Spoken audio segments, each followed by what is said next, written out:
Charles Nelson and Riley are all here tonight. He's a little crazy, but he is also a very fine director of both theater and opera that some people did not know. Would you welcome Charles Nelson Riley?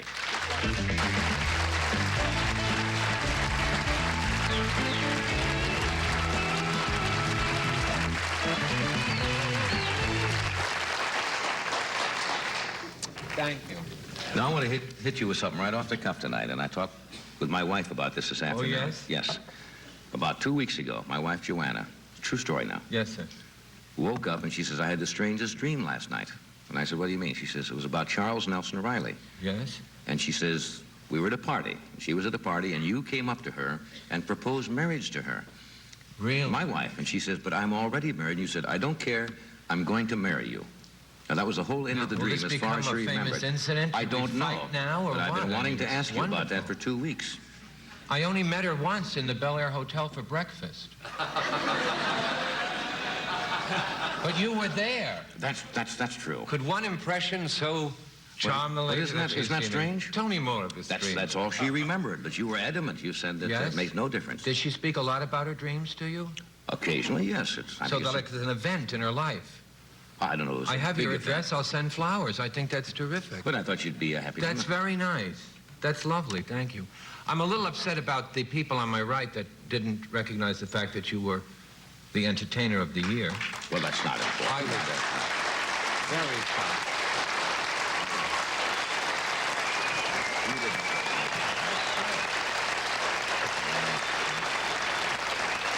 Well, you were wonderful. Somebody, thank you. And I have to tell you, you were wonderfully funny. Thank you. You're wonderful. And my old friend Earl. Yeah, well, and that's of course nice my luncheon friend, Ed. It was nice of you to mention that. No, but I have to. And the other thing was, I was in my dressing room where I have a monitor. You know, sometimes you have a monitor and sometimes you don't. If you're downstairs, you don't have the sink or the monitor. But you have a monitor. I have tonight. I'm up. I'm big. Good. So I had the monitor, and you're on, and you're wonderful. And Paul Lynn comes on, and we're talking together. And Paul says, I love Paul. He's working next door. He said, who is that? I said, he's a new comedian, and he's very good. But we don't care. I said, it's all ahead of you. Go ahead. It's a lot of hard work.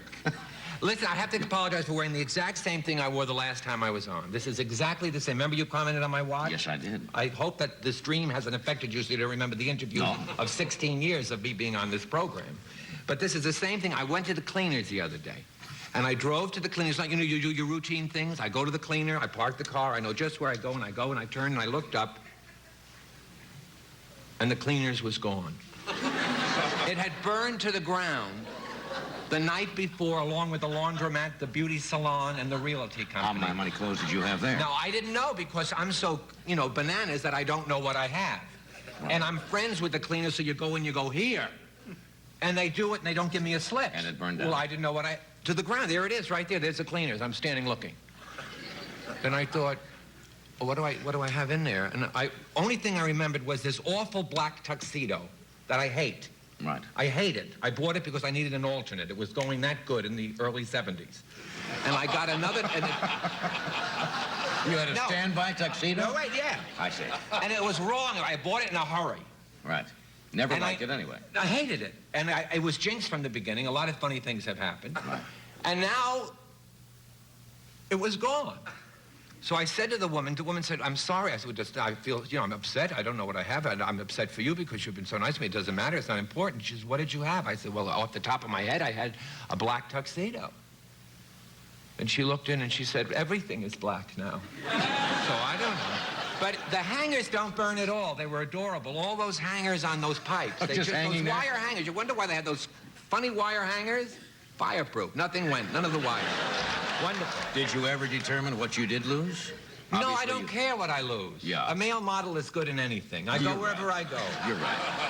And they didn't roll this. They didn't roll it right. This was before the fire. They were in a hurry. That's a shame. Well, that happened. Well, you really don't have to apologize for duplicating or repeating an outfit. Well, it's a state of emergency, as my mother would say.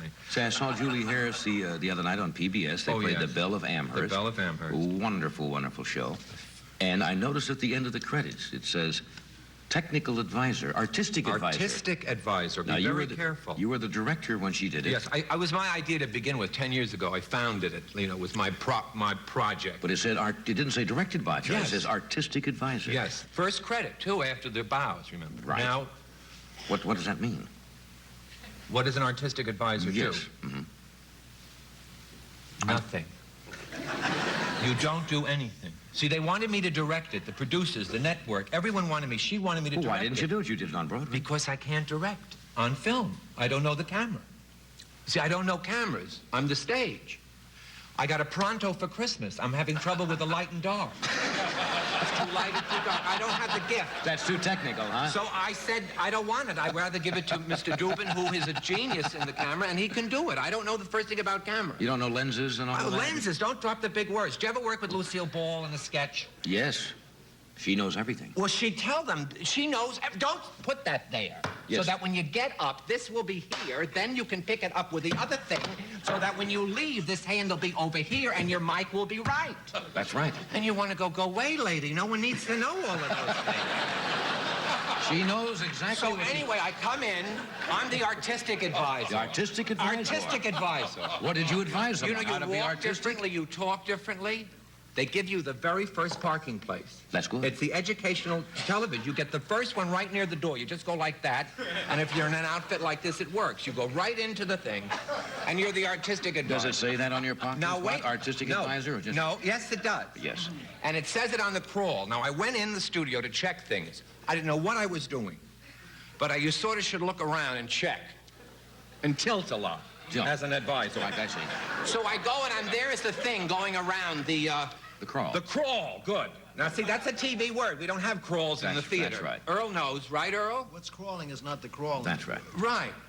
I know, so the thing is, this thing is crawling, and it has the credit. Artistic advisor, Charles Nelson Riley. And I said, who do I see? Come on, I see someone, please. I said, that's spelt wrong.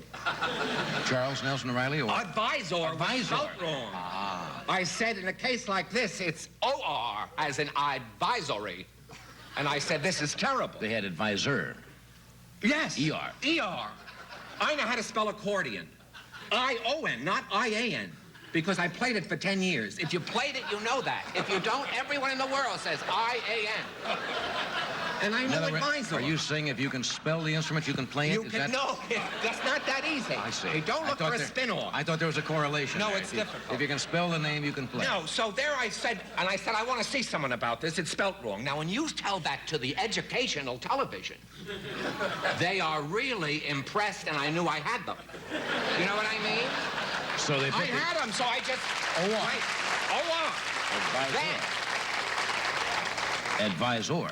Then I said, you know, I learned the correct pronunciation from Sir Tyrone Guthrie.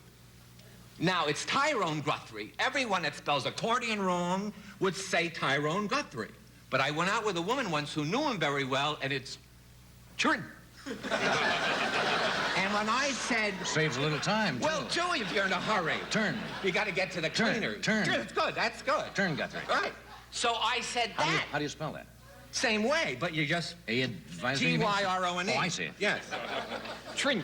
So anyway, when I dropped that on him, Yeah. they were panic-stricken. Because they'd They pronounce came it so wrong. close after advisor. So then I left for 2 weeks. I didn't do anything. And then I would come into the control room. They don't know if you're there or not. You can come late. You don't have to have lunch. You just don't even go. And they don't know because no one says, where's the artistic advisor? One man came to me and said, we're going off the set here. Do you want a picket fence or roses?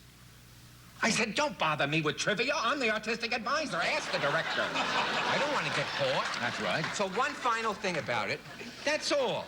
Oh, then I would go every 2 or 3 days into the control room. And you could feel them. You're getting nervous on the dial. Did they say that's the artistic advisor? Well, they knew. Sure. They had saw the whole sign change. That took a day and a half. So I went in and I would say to the director, I think you've got too much trees.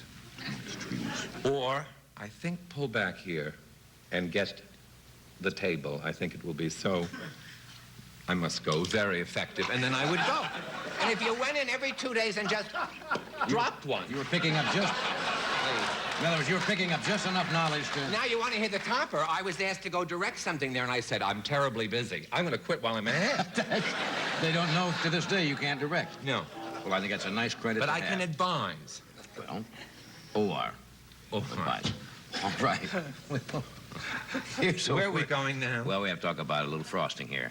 It is so smooth you can spread it, believe it or not, with a paper knife. So your wife dreams of That's me. right. Pillsbury's new Frosting Supreme.